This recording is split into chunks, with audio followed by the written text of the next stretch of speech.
Hello. कैसे हो आप सब। हम पढ़ रहे हैं EMRS के लिए, KVS के लिए, NVS के लिए, TGT-SS और PGT ज्योग्राफी के लिए। हमारा जो नेक्स्ट टॉपिक है वो है बहता पानी।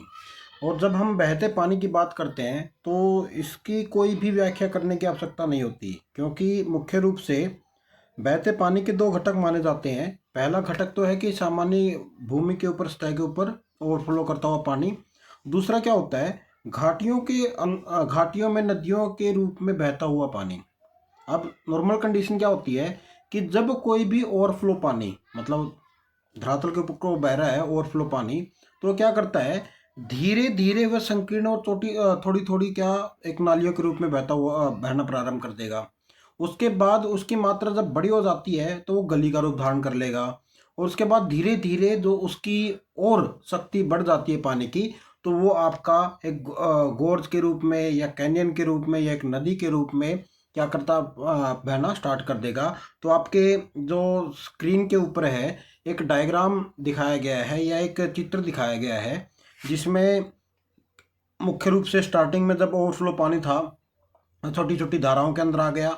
उसके बाद फिर वो गली के रूप में आ गया कि एक संकरी जो आपकी गली है उसके रूप में आ गया। और उसके बाद फिर ये घाटी के रूप में आ गया।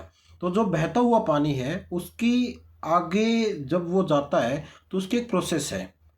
इसी तरह से आपके जब हम बात करते हैं कि नदियाँ और नाले बनते हैं, कि लगातार पानी का अकमुलेशन होता रहता है और वो पानी आपकी गलियों के रूप में या फिर धाराओं के रूप में आगे बढ़ता रहता है, तो धीरे धीरे जो अलग अलग वो है उसके अंदर कन्वर्ट हो जाता है। उसके बाद जो हमारा मेन रहेगा, क्योंकि आप लोगों का जो क्वेश्चंस आएंगे वो दो तरह से आएंगे। वो एक तो ऑब्जेक्टिव टाइप है और दूसरा आपके सब्जेक्टिव टाइप है। सब्जेक्टिव टाइप में भी 4 नंबर में पूछेंगे, तो मैं सिर्फ उसके अनुसार करवा रहा हूँ। यानी कि उसके अनुसार मैं कोशिश कर रहा हूँ कि इस चीज़ को कंप्लीट कर दिया जाए। एक नदी जो कि घाटी के माध्यम से बहती है, वो रैखिक फ्लो का एक सबसे अच्छा उदाहरण माना जाता है। और मुख्य रूप से नदी को हम 3 अलग अलग कोर्सों के अंदर बांटते हैं जब नदी बहती है। सबसे पहले ऊपरी कोर्स, मध्य कोर्स और निचला कोर्स। ऊपरी कोर्स जिसको हम युवावस्था का चरण भी बोलते हैं। आप लोग इसको है ना अपनी एज के साथ भी जोड़ सकते हो कि बाल्यावस्था हो गई, उसके बाद प्रौढ़ावस्था हो गई, उसके बाद फिर जीर्णावस्था हो गई। ठीक है, तो ये ऊपरी कोर्स है जो जिसको हम युवावस्था बोलते हैं। इसमें क्या होता है, इसमें अपरदन सबसे ज़्यादा होता है। जितनी भी नदियां हैं ऑलमोस्ट उनका जो स्रोत है वो आपका पर्वतीय क्षेत्र है। यहाँ पर जो नदी है वह ढलान के अनुसार बहुत तेज गति से बहती है। इसका वेग ज़्यादा होता है, जिसकी वजह से क्या होता है, इसके अंदर अपरदन करने की अक्षमता भी ज़्यादा होती है। स्टार्टिंग में थोड़ी थोड़ी धाराओं के रूप में बहती है, परंतु बाद में इनका एकीकरण होता रहता है, तो बहुत ज़्यादा ही मतलब इकट्ठा होने के बाद इसके अंदर बहुत ज़्यादा पानी हो जाता है। जैसे जैसे नदी आगे बढ़ती है, इसकी वेग की वजह से और इसकी ढाल की वजह से क्या होता है कि यहाँ पर वी घाटी की आकृति का निर्माण करती है। इसके अलावा झरने हो गए, रैपिड्स हो गए, गोर्ज हो गए, इन सब का वो निर्माण करती है। और ये डिपेंड करता है कि जो स्थानीय जो चट्टानें होती हैं उनकी प्रकृति कैसी है। अगर वो कमज़ोर हैं तो डीप डीप जो आपकी वैलीज बनेंगी, घाटियाँ बनेंगी। अगर वो कठोर हैं तो उस कंडीशन में उसके अनुसार उस प्रकार की जो स्थलाकृतियाँ हैं ऊपरी भाग में बनेंगी। जो दूसरा है मध्य कोर्स है, जिसको हम परिपक्व चरण भी बोलते हैं, जिसको हम बोलते हैं प्रौढ़ावस्था, मतलब आप लोग मैच्योर स्टेज जिसको हम बोलते हैं इंग्लिश में। इस चरण में क्या होता है, जो आपका वर्टिकल इरोजन है जिसको ऊर्ध्वाधर बोलते हैं, वह धीरे धीरे कम होता है। और जो पार्श्व होता है मतलब लेटरल होता है, वहां पर आपका जो अपरदन है वो ज़्यादा स्टार्ट हो जाता है। इस प्रकार में की नदी में वे आकार की घाटियाँ वो धीरे धीरे गायब हो जाती हैं, क्योंकि यहाँ पे क्या होता है, जैसे जैसे इसका कोर्स बढ़ता है रिवर का, वैसे वैसे इसकी अपरदन करने की क्षमता भी कम होती चली जाती है। इसमें जो धाराएं हैं वो बहुत अधिक होती हैं और अच्छे एकीकरण के साथ आगे की तरफ बढ़ती हैं। इस कोर्स में क्या होता है, बहुत बड़े बड़े मैदान दिखाई देते हैं और कई सहायक नदियां हैं इसके संगम पे के साथ पानी की मात्रा को बढ़ाती रहती है। नदी का जो मुख्य कार्य रूप से है, ऊपरी कोर्स में सामग्री का परिवहन बन जाता है। ऊपरी में कटाव होता है मगर इसमें परिवहन हो जाता है। इस चरण में जलोढ़ पंख है, पेडमेंट फ्लड प्लेन है, मिएंडर्स हैं, ये सारे के सारे क्या आपकी स्थलाकृतियां इस क्षेत्र में देखी जाती है। निचला कोर्स वृद्धावस्था का चरण, जिसको जमाव प्रमुख बोलते हैं, इसमें क्या होता है, लास्ट स्टेज के अंदर जो नदी की जो शक्ति है वो बिल्कुल समाप्त हो जाती है। मध्य कोर्स के अंदर जो भी मलबा साथ लेके आई थी वह अपने साथ आगे ले जाने में असमर्थ होती है। तो उस कंडीशन में जो आपका वर्टिकल इरोजन है वो बंद हो जाता है, हॉरिजॉन्टल थोड़ा बहुत चलता है, या जिसको हम पार्श्व एक्शन बोलते हैं वो थोड़ा बहुत चलता है। नदी का इस पार्ट में जमाव का कार्य सबसे महत्वपूर्ण होता है, वो और उसके बिस्तर का निर्माण करती है और व्यापक बाढ़ के मैदान को वो बनाती है। इस चरण में जो बार्डी रिवर है, बाढ़ के मैदान है, लिवीज है, मिएंडर्स है, ओक्सबो लेक है, डेल्टा है, इन सभी का निर्माण करती है। आपके सामने एक डायग्राम है या एक चित्र है, इसके अंदर मुख्य रूप से जो नदी की अलग अलग स्टेज है, जैसे कि आपकी अपर कोर्स है, मिडिल कोर्स है और लोअर कोर्स है, उनके बारे में बताया गया। अपर कोर्स है जो आप लोगों को ऊपर माउंटेन एरिया दिख रहा है, मिडिल कोर्स दिख रहा है जो ग्रीन ग्रीन कलर का है, और जो येलो कलर का दिख रहा है ये आपका क्या है, ये आपका लोअर कोर्स है। तो जिसमें अलग अलग जो कोर्स है, कोर्स के अनुसार इसके जो नदी के कार्य हैं वो आप लोगों को देखने को मिलेंगे। अब हम जो नेक्स्ट आते हैं वो आते हैं कि यह किस प्रकार का होता है। अक्षरण तब होता है जब ओवरलोडेड फ्लो मिट्टी के कणों को ढलान से नीचे की तरफ लेके जाता है। अक्षरण द्वारा ले जाई गई चट्टान सामग्री नदी का भार होती है, जिसको हम बोलते हैं नदभार। नदभार का मतलब क्या हो गया, जो नदी अपने साथ जो सामग्री लेके चलती है वो तलछट के रूप में लेके चलो या बड़े बड़े बोल्डर्स के रूप में लेके चलो, तो ये जो नदभार होता है यह एक प्रकार से उपकरण का कार्य करता है, और नदी की जो कटाई है, किनारे हैं या चौड़ाई करने में ये बहुत ज़्यादा मददगार साबित होता है, क्योंकि ये क्या करता है, ये उसकी सतह पर और किनारों पर रगड़ उत्पन्न करता है, जिससे कि उसका अक्षरण होना एक नॉर्मल सी प्रक्रिया हो जाती है। उसके बाद अक्षरण के प्रकार कौन कौन से होते हैं।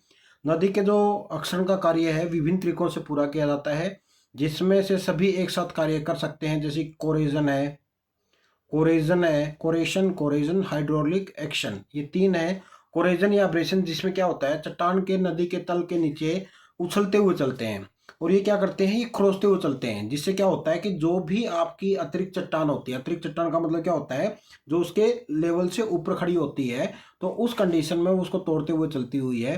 तो इस प्रकार का जो अक्षरण होता है उसको कोरेशन या अब्रेशन कहलाता है। आप लोगों से क्वेश्चन पूछा जा सकता है जी, कोरेशन और अब्रेशन किसे कहते हैं, कि जो नदी का जो नदभार होता है वह जो उसके तलछट, उसके जो तली है और उसके जो पार्श्व किनारे हैं उसके साथ रगड़ खा के चलता है और उसका अपरदन करता रहता है, जिसको हम कोरेजन या आपका अब्रेजन कहलाता है। ठीक है। ऊर्ध्वाधर ये दो प्रकार का होता है, ऊर्ध्वाधर वर्टिकल भी होता है और पार्श्व भी होता है, ये दोनों पक्षों में कार्य करता है, ये नहीं है कि जी सिर्फ एक ही रूप में कार्य करेगा। सेकंड है कोरेजन या सोल्यूशन, पानी का जो रासायनिक विलय होता है, क्योंकि पानी क्या है, पानी लगभग सभी पदार्थों को अपने अंदर घोल लेता है, तो जो घुलनशील या आंशिक रूप से घुलनशील चट्टानें होती हैं वो सदा नदी के संपर्क में रहती है। जो ये वाली प्रोसेस है नदी की, वह कहलाती है कोरेजन या सोल्यूशन। उसके बाद हाइड्रोलिक एक्शन, यह मुख्य रूप से यांत्रिक रूप से किसी भी चट्टान को ढीला करता है, क्योंकि जब भी प्रेशर पड़ता है पानी का, तो उस कंडीशन में जहां पे भी प्रेशर पड़ेगा चट्टान के ऊपर उसको ढीला कर देता है, जिससे कि नदी की पानी की शुद्ध शक्ति द्वारा प्राप्त होता है। इस प्रकार इसमें कोई भी भार या सामग्री नहीं होती, जो इसका लोड होता है उसके अनुसार हम हाइड्रोलिक एक्शन के बोलते हैं। अब बात करते हैं परिवहन के प्रकार के बाद। अक्षरण के बाद जो सरिता होती है या बहता हुआ पानी होता है वो परिवहन करता है, क्योंकि अक्षरण तो हो गया मगर उसके बाद जो भी मटेरियल होता है उसको आगे भी ले जाना होता है। अक्षरित सामग्री का यह परिवहन चार तरीकों से होती है। पहली ट्रैक्शन। ट्रैक्शन में क्या होता है, भारी और बड़ी चट्टानें जिसमें बजरी आती है, कंकर आदि है, वह नदी के प्रवाह के साथ, नदी के जो बेड के साथ है वो आगे जाने में मजबूर होती है। ये टुकड़े लुढ़कते, फिसलते, टकराते और खींच जाते हुए देखे जा सकते हैं। इस प्रक्रिया को ट्रैक्शन के नाम से जानते हैं। ठीक है। इस तरीके से परिवहन किया गया भार ट्रैक्शन लोड कहलाता है। तो आप लोगों से क्वेश्चन पूछा जा सकता है ट्रैक्शन क्या है, जो नदी के साथ जो आपके बड़े बड़े पत्थर हैं, बोल्डर्स हैं, वो उसके साथ साथ आगे की तरफ मूव करते हैं, उसको हम ट्रैक्शन के नाम से जानते हैं। दूसरा है साल्टेशन। साल्टेशन का मतलब क्या होता है, कुछ एक टुकड़े हैं लगातार उछलते और कूदते हुए धारा के बीच तरफ के ऊपर चलते हैं, इस प्रकार को हम साल्टेशन बोलते हैं। और सस्पेंशन क्या होता है, पानी द्वारा रेत है, गाद है, कीचड़ है, छोटे कण धारा के बहते हुए अपने बहते हुए सस्पेंशन करते हुए चलते हैं, तो इसको हम क्या बोलते हैं, सस्पेंशन बोलते हैं। मतलब जो आप लोगों को पानी की सतह के ऊपर अगर कोई भी टुकड़ा मिल जाता है, रेत मिल जाता है या धूल के कण हम नॉर्मल कंडीशन में जो हमारे यहाँ पे नहरें होती हैं उसके ऊपर देखते हैं, तो इस प्रकार का जो मूवमेंट होता है किसी भी पदार्थ का, तो उसको हम सस्पेंशन के नाम से जानते हैं। जिसका एक फोर्थ है सोल्यूशन। चट्टानी टुकड़े पानी के साथ कुछ एक हिस्सा पानी के साथ घुल जाता है और ये घुला हुआ हिस्सा पानी के साथ आगे बढ़ता है, तो इसको हम बोलते हैं सोल्यूशन। ठीक है, तो आप लोगों के सामने एक डायग्राम है जिसमें ट्रैक्शन बड़े बड़े गोले, सेचुलेशन जिसमें छोटे छोटे गोले होते हैं और वो आगे की तरफ बढ़ते हैं, सस्पेंशन जो पानी के अंदर वो आपके लगातार घूमते रहते हैं, आप लोगों ने देखा भी होगा जो आपके यहाँ पे नहरें चलती हैं उसके अंदर। और सॉल्यूशन जब पानी किसी भी इसको क्या बोलते हैं चट्टान को अपने अंदर घोल लेता है उसको हम सॉल्यूशन बोलते हैं। तो ट्रेशन, साल्टेशन, सॉल्यूशन और सस्पेंशन। सस्पेंशन मतलब जो आपका ऊपर तैरता रहता है। जब पहाड़ियों से मैदानक क्षेत्रों में कोई भी अक्षरित या पर्दित परिवहन सामग्री साथ लाई जाती है तो उसके साथ ढलान की अनुपस्थिति के कारण नदी उन परिवहन सामग्री को आगे ले जाने में अपनी ऊर्जा को खो देती है या उसको ले जाने में असमर्थ होती है। तो उस कंडीशन में क्या होता है, जो भी पदार्थ नदी के साथ आगे ट्रांसपोर्टेशन रूप में नहीं जा सकता तो वहीं पर जमना प्रारंभ हो जाता है। परिवहन और जमाव तब तक जारी रहते हैं जब तक ढलान पूरी तरह से सपाट ना हो जाए। अतः हल्की राहत वाले निचले भूमि को छोड़कर, जैसे कि पेनिप्लेन जिसको हम कहते हैं, जिसमें कुछ एक कम प्रतिरोध अवशेष होता है, उसको हम क्या बोलते हैं, मोनार्डनोक बोलते हैं। तो आप लोगों से क्वेश्चन पूछा जा सकता है कि मोनार्डनोक क्या होता है। मोनार्डनोक एक आपकी एक शिला होती है जिसके ऊपर जो नदी के पानी का कोई भी अपशिष्ट या वो नदी के पानी का कोई भी प्रभाव नहीं पड़ता, ये अपशिष्ट पदार्थ होता है जिसका कभी विक्षरण होता है, उसको मोनार्डनोक बोलते हैं। या आपका सिंह के आकृति का भी हो सकता है। अब क्या है कि बहते हुए पानी से कौन कौन सी स्थलाकृतियां बनती है। पहला, घाटियां, गोर्ज और कैनियन। जैसा कि इन तीनों के नाम से पता है, ये तीनों ही घाटियां हैं। और जब भी ओवरफ्लो होता है तो उस कंडीशन में जो नदियां हैं, स्पेशली ऊपरी अपर जो आपका कोर्स होता है, वहां पर ये चीज़ें देखने को मिलती हैं। यहाँ पर जो पानी है वो लगातार नीचे की तरफ गिरता है, जिससे कि क्या होता है, बड़ी बड़ी खाइयाँ बनती हैं। गार्ज बहुत बड़ी से सीधे किनारों वाला गहरी घाटी होती है। एक कैनियन खड़ी सीढ़ी जैसे स्लाइड या साइड ढलानों द्वारा विशेषता होता है और गार्ज जितनी गहराई भी हो सकती है। एक गार्ज अपनी और निचली चौड़ाई के लगभग बराबर होता है और कठोर चट्टानों से बनता है, जबकि एक कैनियन है ऊपर चौड़ाई में और निचले भाग में ऊपरी चौड़ाई में और निचली चौड़ाई से चौड़ी होती है और क्षैतिज क्षरित अवसादित चट्टानों से बनता है। आप लोगों के सामने गोर्ज और कैनियन का एग्जाम्पल है। गोर्ज है ऊपर से नीचे तक पूरा का पूरा एक प्रकार का होता है, मगर कैनियन में थोड़ा सा डिफरेंस होता है। उसके बाद पोर्ट होल्स है, प्लंग्स पोल्स है।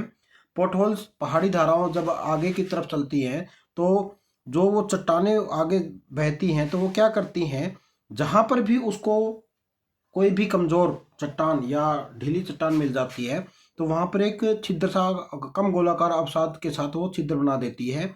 और एक बार छोटा और उथला अवसाद बनने के बाद कंकर और बोल्डर उन अवसादों में इकट्ठा होकर घूम के आगे की तरफ बढ़ने लगते हैं, जिसकी वजह से क्या होता है, उनका आकार बढ़ जाता है, जिसको हम पोर्ट होल्स बोलते हैं। और प्लंग पोल्स क्या होता है कि जब ये आगे की तरफ बढ़ते हैं, झरने के पैर पर आमतौर पर पाए जाने वाले बड़े गहरे पोर्ट होल्स होते हैं और इसके अलावा कुछ नहीं होता।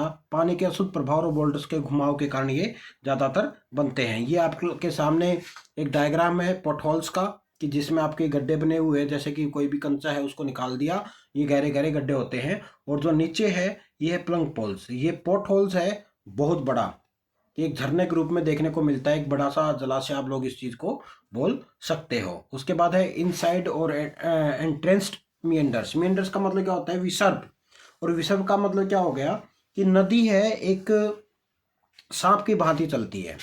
इसमें क्या होता है, इसमें मुख्य रूप से गहराई और चौड़ाई दोनों बढ़ते हैं और कठोर चट्टानों में गार्ज या कैनियन बनते हैं। और सामान्य मेंडर्स में एक इनसाइड में और मेंडर्स के बीच में अंतर यह है कि बाद वाला कठोर चट्टान में पाया जाता है। आपके सामने एक ये जो चित्र दिया गया है इंट्रेंस्ड मेंडर्स का है, जिसमें जो नदी है वो लगातार काटती रहती है और उस कंडीशन में ये एक सांप की भांति या विसर्ग की भांति आगे की तरफ चलती है, तो इसके लिए हम इसको मिएंडर्स भी बोलते हैं। रिवर्स टेरेस क्या होती है? जब पुरानी घाटियां होती हैं वहां पर बाढ़ के मैदान को चिन्हित किया जाता है। ये जो होती हैं ये आपकी ऊर्ध्वाधर अक्षरण का परिणाम होता है। जब कोई भी टेरेस नदी के दोनों ओर ऊंचाई एक जैसी होती है उसको पेयर टेरेस बोलते हैं। जब टेरेस केवल एक पक्ष पर देखे जाते हैं तो उसको, और दूसरी तरफ कोई नहीं होता, तो उसको अनपेयर टेरेस के नाम से जानते हैं। तो आपके सामने ये एक चित्र है जिसके अंदर पेयर टेरेस और अनपेयर टेरेस का एग्जाम्पल दिया गया है। अगर दोनों बराबर के हैं तो उसको हम पेयर टेरेस बोलते हैं। अगर वो दोनों एक समान ऊंचाई पे नहीं आते उसको हम अनपेयर टेरेस के नाम से जानते हैं। ठीक है। उसके बाद जमावीय भूमिका, ये क्या होती है कि अभी तक तो जो हमने नदी के कार्य देखे हैं वो मुख्य रूप से आपके अपर्दन के हैं, परंतु इसके साथ साथ जमाव भी होता है। तो जो सबसे पहला है वह जलोढ़ पंख। ये नदी के मध्य कोर्स में बनते हैं और स्पेशली जो पहाड़ के गिरिपद होते हैं वहां पर बनते हैं। जब धारा ऊपर से आती है तो जैसी वो नीचे आती है तो उसको स्लोप बहुत कम मिलता है या स्लोप बहुत कम हो जाता है। तो उस कंडीशन में वो क्या करती है, जो भी अधिक भार होता है उसको वहीं पर जमा करना प्रारंभ कर देती है। जैसे कि आप लोगों को ये सामने देख रहा होगा कि कोई भी नदी आई और वह अपने साथ इतना ज़्यादा नदभार लेके आगे जाने में असमर्थ थी, तो उस कंडीशन में उसने क्या किया, धीरे धीरे उसने इस जो नदभार है उसको जमा करना प्रारंभ कर दिया और अंत तक ये पूरा का पूरा जमा हो गया, जिसको हम क्या बोलते हैं, जलोढ़ पंख है। क्योंकि इस प्रकार के डंप होते हैं जो उच्च शंकु आकार के जमाव के रूप में फैल जाते हैं, जिसे हम जलोढ़ पंख कहा जाता है। जमाव बहुत अच्छी तरह से छांटे नहीं जा सकते कि जी हाँ ये इस प्रकार का है या इस प्रकार का है। उसके बाद हम बात करते हैं डेल्टा की। डेल्टा जलोढ़ पंख की तरह होते हैं लेकिन अलग स्थान पर विकसित होते हैं। ये नदी के मुहाने पर, मतलब जहाँ पर नदी गिरती है वहाँ पर पाए जाते हैं, जो नदी की जमावीय गतिविधि का अंतिम स्थान है। ठीक है। जलोढ़ पंखों के विपरीत जो आपके डेल्टा बनने वाले जमाव बहुत अच्छी तरह से छांटे जाते हैं, स्पष्ट रूप से स्थिरीकरण के साथ। जो आपकी लेयर होती है, मोटी सामग्री पहले जमती है और महीन सामग्री जैसे गाद और मिट्टी या समुद्र में ले जाई जाती है। मतलब जैसे जैसे कोर्सर मटेरियल है वो आपका पहले जमा होगा और जो आपका काफ़ी महीन मटेरियल है वो बाद में जमा होता रहेगा। ठीक है। बाढ़ के मैदान और प्राकृतिक लीवीज, ये क्या होते हैं? जब नदी बिल्कुल लास्ट स्टेज के ऊपर आ जाती है और स्टेज के ऊपर आती है तो उस कंडीशन में वो अपने साथ नदभार नहीं ले जा सकती। दूसरा क्या होता है, वो तलछट लगातार अपनी जो घाटी है उस पर जमा करने लग जाती है, जिससे क्या होता है कि वहां पर पानी बहुत दूर तक फैल जाता है। जिससे क्या होता है, जिससे कि आपके जो बाढ़ के मैदान है वो विकसित करता है। नदी का बिस्तर सक्रिय बाढ़ मैदान है और नदी के किनारे के ऊपर जो बाढ़ है वो निष्क्रिय बाढ़ मैदान है। मतलब जो उसका बेड होगा वहां पर आपका सक्रिय है और जो उसका किनारे होगा वो निष्क्रिय है। प्राकृतिक लीवीज बड़ी नदियों के किनारों पर पाए जाते हैं। वो नदी के किनारे पर मोटे जमाव की निम्न रेखिक और समानांतर रिज हैं। जो आपके लीवीज हैं, जमाव नदी से दूर बाढ़ पानी द्वारा फैलाए गए जमाव से अधिक मोटे होते हैं। उसके बाद आता है आपका मिएंडर्स और ऑक्सबो लेक। मिएंडर्स बाढ़ और डेल्टा मैदानों पर विकसित होने वाले लघु लूप वाले चैनल पैटर्न है। ये भूमि रूप नहीं बल्कि केवल जमाव के परिणाम स्वरूप बनने वाले चैनल पैटर्न है। ठीक है। मूल रूप से 3 कारण से बनते हैं। पहला, बहुत हल्के ग्रेडियंट पर बहते पानी की प्रवृत्ति किनारों पर पार्श्व रूप से कार्य करती है। दूसरा, किनारों को बनाने वाले जलोढ़ और जमाव की असंगठित प्रकृति जिसमें कई अनियमितताएं पाई जाती हैं। तीसरा, द्रव पानी पर कार्य करने वाली कोरियस बल जो इसे हवा की तरह विक्षेपित करता है। एक मेंढर का जो किनारा कट ऑफ बैंक के रूप में जाना जाता है और उत्तल किनारा स्लिप ऑफ के रूप में जाना जाता है। आप लोगों को ध्यान रखना है कि कोई भी उसका बैंक के रूप में, अवतल किनारा है वो कट ऑफ बैंक के रूप में जाना जाता है और जो उत्तल किनारा है वो स्लिप ऑफ के रूप में जाना जाता है। आपके सामने एक मानचित्र, एक पिक्चर है जिसके अंदर ऑक्सबो लेक और मिएंडर्स को दिखाया गया है बिल्कुल लास्ट में। जैसे ही मिएंडर्स गैरो लूप में बढ़ते हैं और वहीं इन्फ्लेक्शन पॉइंट पर अक्षरण के कारण कट जाता है और ऑक्सबो झील के रूप में बनता है। तो अगर आप इसको ऐसे देखोगे, जो ये वाली है आपकी जो घोड़े के नाल की तरह दिखाई देती है, ये आपकी ओक्सबो लेक का सबसे बेस्ट एग्जाम्पल है। बड़ी जो नदियां हैं उनके लिए मेंडर्स के जमावी पक्ष पर रैखिक रूप से जमाए गए अवसादों को पॉइंट बोर्स या मेंडर्स बार्स कहा जाता है। बार्डिड चैनल क्या होता है? जब मोटी जो आपके तलछट होते हैं उसका जमाव केंद्रीय बार का निर्माण करता है और यह नदी प्रवाह के किनारे की ओर मोड़ देती है, जैसे पार्श्वक्षण को बढ़ावा देता है। इसी तरह अधिक से अधिक ऐसे केंद्रीय बार बनते हैं जो बार्डिड चैनल को बनाते हैं। मतलब जब लास्ट में आती है नदी वृद्धावस्था के अंदर, तो उस समय पर नदी का जो परिवहन की शक्ति होती है वो बिल्कुल नहीं रहती। तो उस कंडीशन में क्या होता है, वह अलग अलग धाराओं के अंदर विभक्त हो जाती है। जैसे आप लोगों को इसमें ये दिखाई दे रही है, बिल्कुल लास्ट का है जो डेल्टा का लास्ट वाला है, तो ये अलग अलग डायरेक्शन के अंदर ये टूट जाती है, क्योंकि यह जब भी इसको थोड़ा सा भी अवरोध मिलता है तो उस कंडीशन में ये अपना मार्ग बदल लेती है। तो जो इस प्रकार की आकृति होती है उसको हम गुम्फित नदी या बार्डिड रिवर के नाम से जानते हैं। आज के लिए इतना ही। आप लोगों को वीडियो कैसी लग रही है ज़रूर बताएं, कमेंट बॉक्स में ज़रूर बताएं। वीडियो को लाइक करें, चैनल को सब्सक्राइब करें, अपने दोस्तों के साथ शेयर करें, अपने भाई के ऊपर या अपने साथी के ऊपर थोड़ा सा प्यार दर्शाएं चैनल को सब्सक्राइब करके, वीडियो को देख के, ताकि मैं आप लोगों से मोटिवेट हो पाऊँ। इन्हीं शब्दों के साथ बहुत बहुत धन्यवाद। आपका दिन शुभ रहे।